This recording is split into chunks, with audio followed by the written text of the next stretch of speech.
Hello दोस्तों। तो इस वीडियो में हम लोग एडिशन पॉलीमराइजेशन के टाइप के बारे में पढ़ने वाले हैं कि एडिशन पॉलीमराइजेशन का कितना टाइप होता है और साथ ही साथ इस एडिशन पॉलीमराइजेशन का एग्जाम्पल क्या क्या चीज़ है, उन एग्जाम्पल्स के बारे में भी हम लोग कुछ डिस्कस करने वाले हैं। तो एडिशन पॉलीमराइजेशन के बारे में बात करें तो ये बेसिकली दो टाइप का होता है। एक को कहते हैं हम लोग होमो पॉलीमराइजेशन और दूसरे को कहते हैं हम लोग को पॉलीमराइजेशन। तो जैसा कि नाम से क्लियर है, होमो का मतलब होता है सेम। हम लोग अभी अभी देखे कि पॉलीमराइजेशन में हो क्या रहा है कि पॉलीमर बन रहा है, और पॉलीमर बनता कैसे है तो मोनोमर के कॉम्बिनेशन से बनेगा। तो जब सारा का सारा मोनोमर सेम होगा, जब सारा एक ही टाइप का मोनोमर होगा, या फिर ऐसे बोले कि जब सारा का सारा मोनोमर सेम हो, या फिर बोले कि एक ही टाइप के मोनोमर से जब पॉलीमर का फॉर्मेशन होगा, तो वैसे पॉलीमराइजेशन को हम लोग होमो पॉलीमराइजेशन का मेथड बोलेंगे। और कोपॉलीमराइजेशन का मतलब क्या होगा? कोपॉलीमराइजेशन का मतलब होगा कि जब हम लोग मोनोमर, जिस मोनोमर को हम लोग सेलेक्ट कर रहे हैं पॉलीमर बनाने के लिए, वो मोनोमर जो होगा वो एक से अधिक टाइप का हो सकता है दो टाइप का हो, या फिर हम ऐसे भी कर सकते हैं कि जो मोनोमर लेंगे अगर वो डिफरेंट डिफरेंट टाइप का है मोनोमर, तो वैसे पॉलीमराइजेशन को कोपॉलीमराइजेशन बोलना है। और जब हम लोग जो मोनोमर ले रहे हैं अगर वो सारा का सारा मोनोमर सेम टाइप का है या फिर सिंगल टाइप का है, तो उसको बोलेंगे हम लोग होमोपॉलीमराइजेशन। अब इसी के एग्जाम्पल के बारे में बात करते हैं। तो जैसे हम लोग लास्ट वीडियो में हम लोग देखे थे कि पॉलीथीन जब हम लोग बना रहे थे तो पॉलीथीन हम लोग इथीन से बनाए थे। तो यहाँ आपको बताया गया था इसको बनाने का तरीका क्या होगा कि यहाँ पे एन लिख दिए, मतलब इथीन का एन मॉलिक्यूल लिया गया है, CH2 डबल बॉन्ड CH2। अब इसी में हम इसको पॉलीथीन बनाने के लिए इंडिकेट कैसे करवाते हैं, तो एक जो डबल बॉन्ड होता है उसको हम लोग यहाँ से हटा देंगे तो यहाँ सिंगल बॉन्ड आ जाएगा, और यहाँ से ओपन बॉन्ड इस CH2 के जरिए और इस CH2 के जरिए भी हम लोग आउटर साइड में इंडिकेट करा देते हैं। इसका मतलब है इस CH2 के इधर भी CH2 का यूनिट लगा हुआ, इस CH2 के इस साइड भी CH2 इथीन का बहुत सारा यूनिट लगा हुआ। तो इस तरीके से हम इस पॉलीथीन को इंडिकेट कराएं। तो पॉलीथीन में हम क्या देखें कि पॉलीथीन एक पॉलीमर है जो बना किससे, तो एथीन मोनोमर से। इसमें जितना भी मोनोमर था वो सारा का सारा इथीन ही था। फिर अगर हम दूसरा बात करें प्रोपीन का, तो प्रोपीन का फॉर्मूला होता है CH2 double bond CH single bond CH3। लेकिन हम जानते हैं कि एडिशन पॉलीमराइजेशन पढ़ रहे हैं, तो एडिशन पॉलीमराइजेशन वहीं पे होगा जहां पे हमारा अनसैचुरेटेड कंपाउंड हो। तो ये तो अनसैचुरेटेड हुआ क्यों? क्योंकि यहाँ डबल बॉन्ड बन रहा है। तो ये जो हमारा सिंगल बॉन्ड से जो लगा हुआ CH3 है, उस CH3 को हम नीचे की तरफ इंडिकेट करवा देंगे। और होगा क्या कि इसका पॉलीमराइजेशन से कोई लेना देना नहीं होगा, कि ये बस इसमें नीचे की तरफ हैंगिंग किया हुआ रहेगा, लटका हुआ रहेगा। बाद बाकी देख रहे हैं तो यहाँ पे डबल बॉन्ड है, तो ये एक कोवैलेंट बॉन्ड जो होगा वो यहाँ से ब्रेक होगा इसका होमोपॉलीमराइजेशन से। तो एक ओपन बॉन्ड इधर की तरफ और एक ओपन बॉन्ड इस वाले CH से इधर की तरफ हम दे देंगे यहाँ पे, और ये जो CH3 था उसको हम इसके नीचे लटका देंगे। तो ये हो गया यहाँ पे CH3। तो ये जो हमारा कंपाउंड हुआ ये हमारा पॉलीप्रोपीन हुआ। और पॉलीप्रोपीन में हम क्या देख रहे हैं कि ये जो हमारा पॉलीप्रोपीन पॉलीमर है वो बना किससे, तो प्रोपीन, यानी कि इसके अंदर जितना भी मोनोमर था वो सारा का सारा हमारा प्रोपीन मोनोमर ही था। यानी इसमें जो भी हम लोग मोनोमर सेलेक्ट कर रहे हैं वो मोनोमर एक ही टाइप का है। इसी कारण से ऐसे पॉलीमराइजेशन को हम लोग होमोपॉलीमराइजेशन बोलेंगे।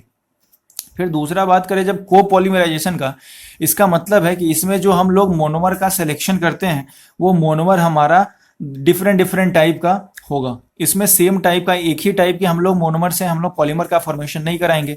अगर एक ही टाइप के मोनोमर से पॉलीमर का फॉर्मेशन करवाते हैं तो इसके होमोपॉलीमराइजेशन बोलते हैं। और जब डिफरेंट डिफरेंट टाइप के मोनोमर से हम लोग पॉलीमर का फॉर्मेशन करवाते हैं तो इसी को हम लोग कोपॉलीमराइजेशन कहते हैं। कहीं कहीं इसी को हेट्रोपॉलीमराइजेशन भी बोला जाता है। तो यही हमारा हेट्रोपॉलीमराइजेशन भी होता है। अब अगर एग्जाम्पल देखें इसका, तो एक आप आगे जाएंगे इसी क्लास में, इसी के नेक्स्ट वीडियोस वगैरह में आपको पढ़ाया जाएगा रबर के बारे में। तो जो सिंथेटिक रबर होता है वो सिंथेटिक रबर हमारा ब्यूना एस, ब्यूना एन इस टाइप का होता है। तो अगर हम ब्यूना एस के बारे में समझें तो ब्यूना एस जो है वो एक पॉलीमर है, और ये ब्यूना एस पॉलीमर जो बनता है वो दो मोनोमर के कोवैलेंट बॉन्ड से कॉम्बिनेशन से बनता है। एक तो हमारा होता है 1,3 ब्यूटाडाइन, जिसको ब्यूटाडाइन भी बोलते हैं, और दूसरा होता है स्टाइरीन।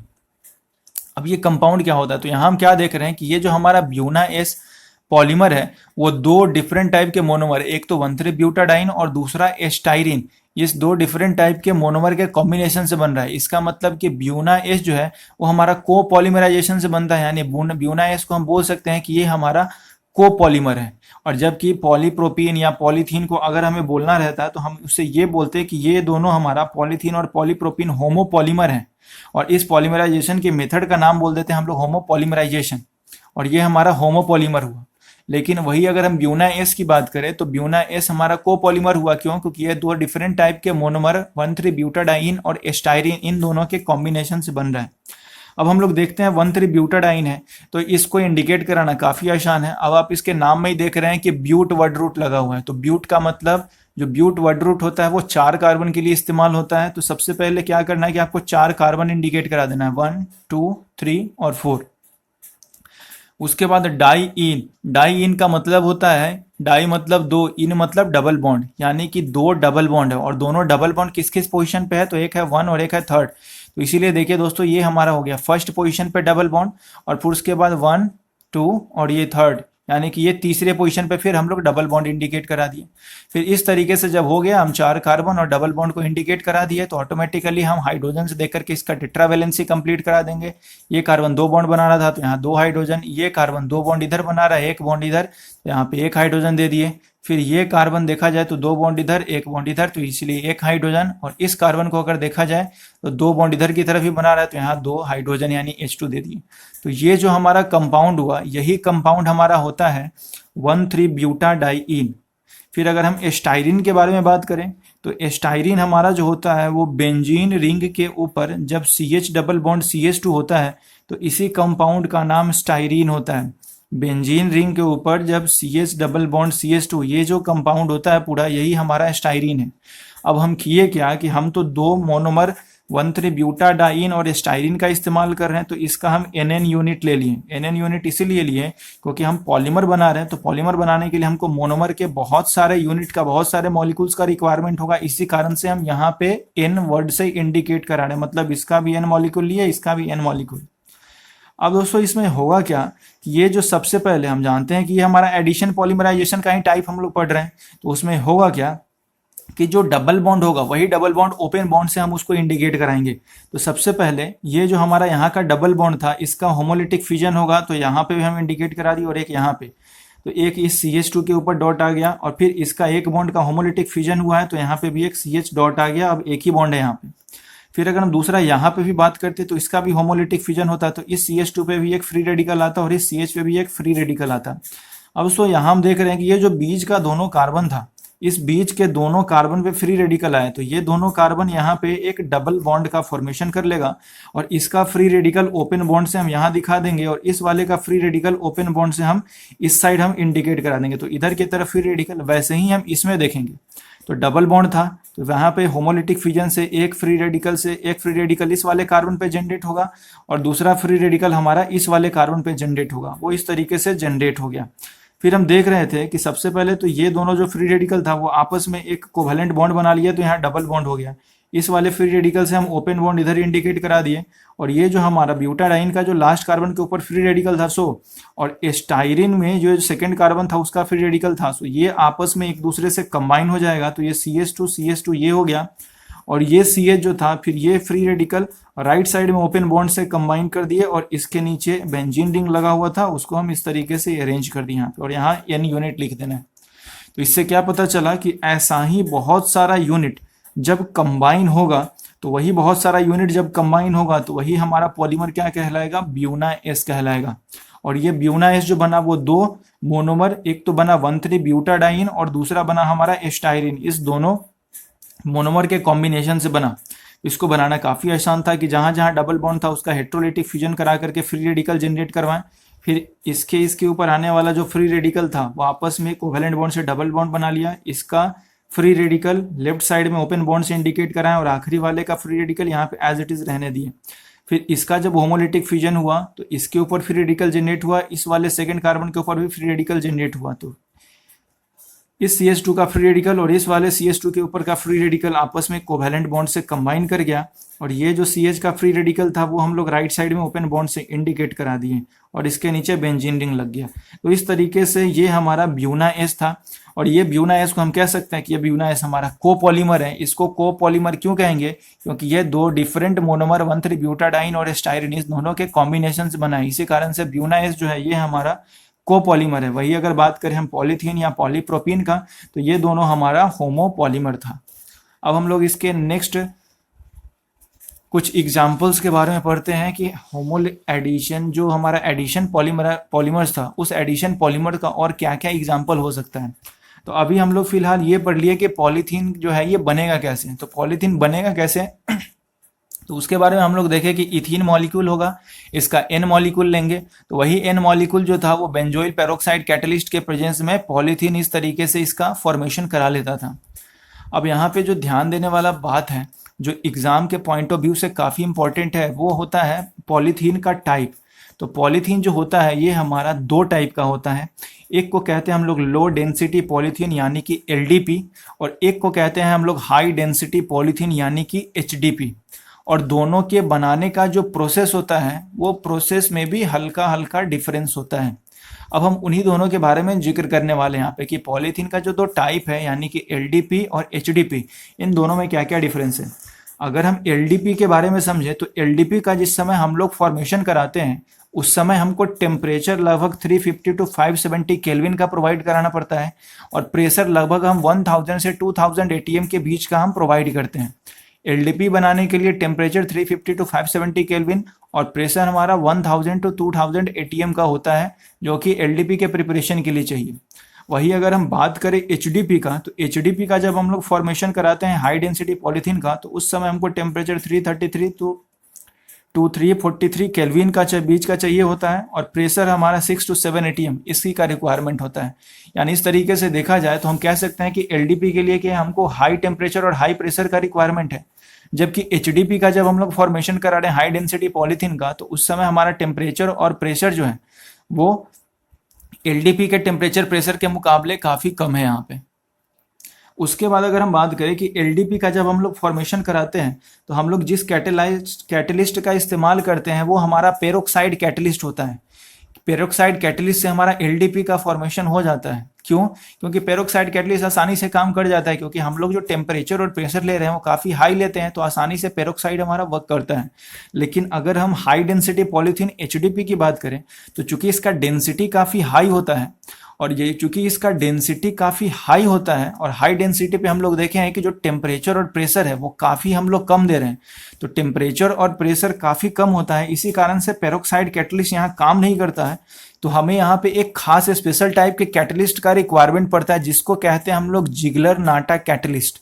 अब ये जिगलर नाटा कैटलिस्ट होता क्या है, तो इसको कहते हैं हम लोग ट्राई इथाइल एल्यूमिनियम, यानी इथाइल जो था वो 3 मोल, इसका 3 यूनिट हुआ तो ये ट्राई इथाइल हो गया, यहाँ पे एल लगाए यानी एल्यूमिनियम। तो ये हो गया कंपाउंड हमारा try ethyl aluminium plus titanium tetrachloride TiCl4।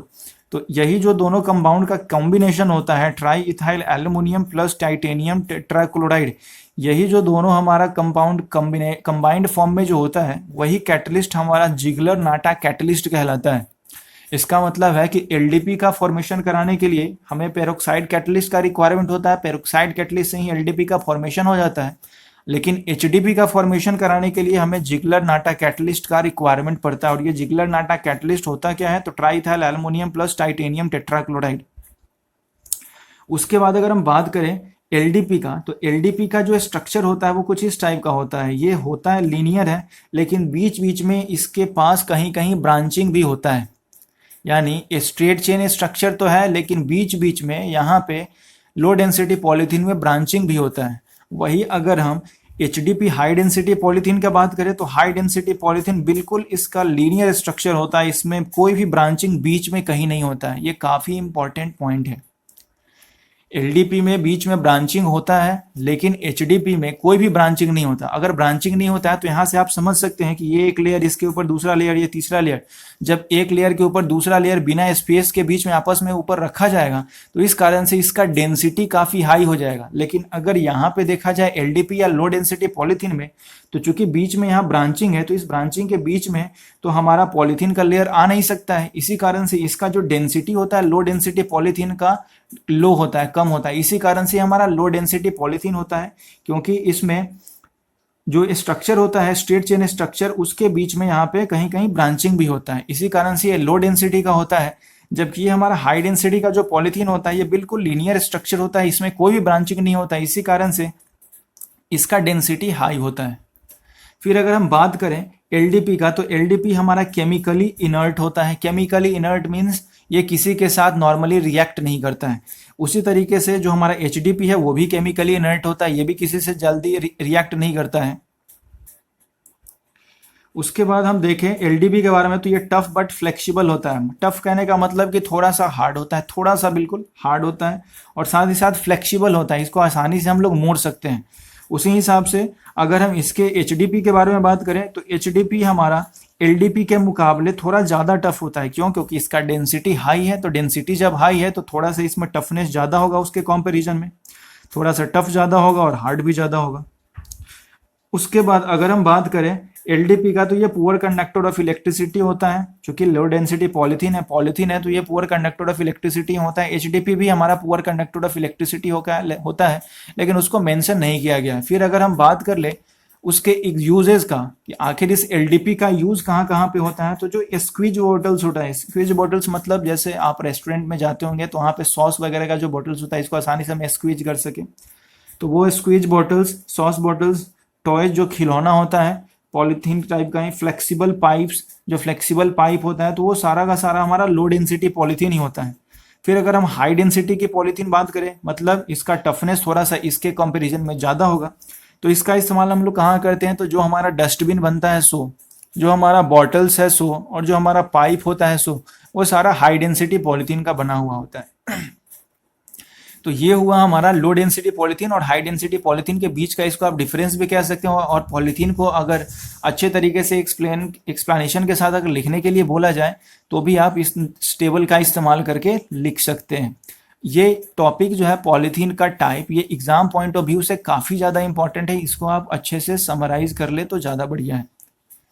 अब हम लोग देखते हैं, तो फर्स्ट जो हमारा एडिशन पॉलीमर्स था, उसमें फर्स्ट तो हमारा पॉलीथीन होता था। पॉलीथीन बनाते कैसे हैं वो लोग हम तो देख चुके हैं, कि हम लोग एथीन मॉलिक्यूल लेते थे, CH2 डबल बॉन्ड CH2, इसका N molecule benzoyl peroxide catalyst के प्रेजेंस में, यही जो दो कोवेलेंट बॉन्ड है, इसमें से एक बॉन्ड को यहाँ से हम हटाते हैं और इसको ओपन बॉन्ड से दोनों तरफ हम लोग इंडिकेट कराते हैं। पहले तो बीच में सिंगल बॉन्ड ही बचेगा क्योंकि यहाँ दो था, तो और एक इधर इंडिकेट कराते हैं, यहाँ पे इसके नीचे N लगाते हैं इससे, और यही जो हमारा कंपाउंड होता है यही हमारा पॉलीथीन कहलाता है। तो पहला हमारा एडिशन पॉलीमर पॉलीथीन था, जो हम लोग समझ चुके हैं। अब हम लोग दूसरे एडिशन पॉलीमर की तरफ चल रहे हैं, जो कि है हमारा टेफ्लॉन। इसी टेफ्लॉन का शॉर्ट फॉर्म होता है PTFE। PTFE का मतलब होता है P फॉर पॉली, टेट्रा फ्लोरो, और ये हमारा होता है एथीन। यानी एथीन का मतलब, अगर इसी से हम इसका मॉलिक्यूलर फार्मूला भी लिख सकते हैं अगर देखा जाए, तो ये PTFE हमारा पॉली टेट्रा फ्लोरो एथीन। एथीन का मतलब होता है, एथ वर्ड लग गया, इसका मतलब कि इसके अंदर दो कार्बन होगा, इंडिकेट करा दिए। एथीन है, इसका मतलब दोनों कार्बन के बीच में डबल बॉन्ड होगा। और उसके बाद ये है टेट्राफ्लोरो। टेट्राफ्लोरो का मतलब होता है कि 4 फ्लोरीन होगा, तो 2 फ्लोरीन इस वाले कार्बन के साथ, 2 फ्लोरीन इस वाले कार्बन के साथ लिए। यानी कि अब यहाँ से ये चीज समझना है कि अगर आपको किसी भी पॉलीमर का मोनोमर अगर याद है, तो आप आसानी से उसका पॉलीमर तैयार कर सकते हैं। तो जैसे ये टेफ्लॉन था, इसका पूरा नाम था पॉली टेट्राफ्लोरोएथीन। इसका मतलब कि बहुत सारा टेट्राफ्लोरोएथीन जब कंबाइन हुआ होगा, तो इसी के कंबाइन होने से जो बना वही हमारा PTFE यानी कि पॉली टेट्राफ्लोरोएथीन हो गया। अब ये तो हमारा हो गया पॉली टेट्राफ्लोरोएथीन। अगर हमको एथीन बनाने को बोला जाता तो हम वहाँ CH2 डबल बॉन्ड CH2 लिखते, यही हमारा हो जाता है एथीन। अगर इसी को हमको टेट्राफ्लोरो करना था, तो इसी हाइड्रोजन के जगह अगर हम फ्लोरीन लगा दें, तो यही हमारा टेट्राफ्लोरोएथीन हो जाएगा। और यही टेट्राफ्लोरोएथीन हुआ। इसी टेट्राफ्लोरोएथीन का हम लोग N मॉलिक्यूल लिए, फिर कैटलिस्ट के प्रेजेंस में हम लोग कैटलिस्ट का इस्तेमाल करेंगे, यहाँ पे पेरोक्साइड कैटलिस्ट या फिर पर सल्फेट कैटलिस्ट का, तो कैटलिस्ट रहेगा ही रहेगा। तो कैटलिस्ट के प्रेजेंस में ही होगा क्या कि यहाँ पे हम देख रहे हैं कि चूंकि डबल बॉन्ड है, तो एक डबल बॉन्ड यहाँ से टूटेगा, इसको दोनों तरफ ओपन बॉन्ड से इस तरीके से इंडिकेट करा देना है। बीच में दोनों CF2 के बीच में सिंगल बॉन्ड होगा और यहाँ पे N लगा दिए। इसका मतलब कि ऐसा बहुत सारा यूनिट इसके बीच में कंबाइन है।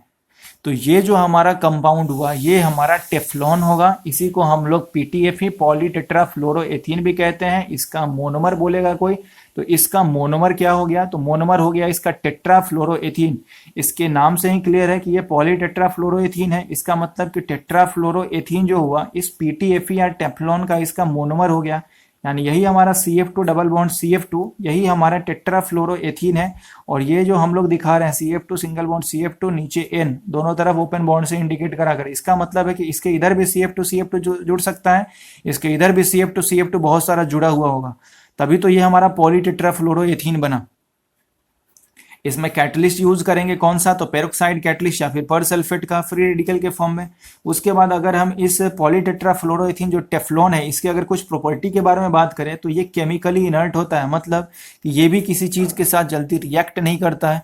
अब रिएक्ट नहीं करता है तो इससे हमें क्या फायदा है, अगर ये इनर्ट है इसका मतलब किसी चीज से रिएक्ट नहीं करेगा, तो ये रेसिस्टेंट टू कोरोजिव रिएजेंट्स, इसका मतलब कि इसका कोरोजन नहीं होगा। जो हमारा टेफ्लॉन से बना हुआ जो भी प्रोडक्ट होगा उसका कोरोजन नहीं होगा, यानी कि ऑक्सीडेशन वगैरह होने से उसमें जंग नहीं लग सकता है, यानी उसका कोरोजन नहीं होगा। और चूंकि उसका कोरोजन नहीं होगा उसको कोई दूसरा चीज डैमेज नहीं करेगा, इसी कारण से हम इस टेफ्लॉन से बने प्रोडक्ट का इस्तेमाल ऑयल सील्स में करते हैं, गैस किट्स में करते हैं, नॉन स्टिक यूटेंसिल्स में करते हैं।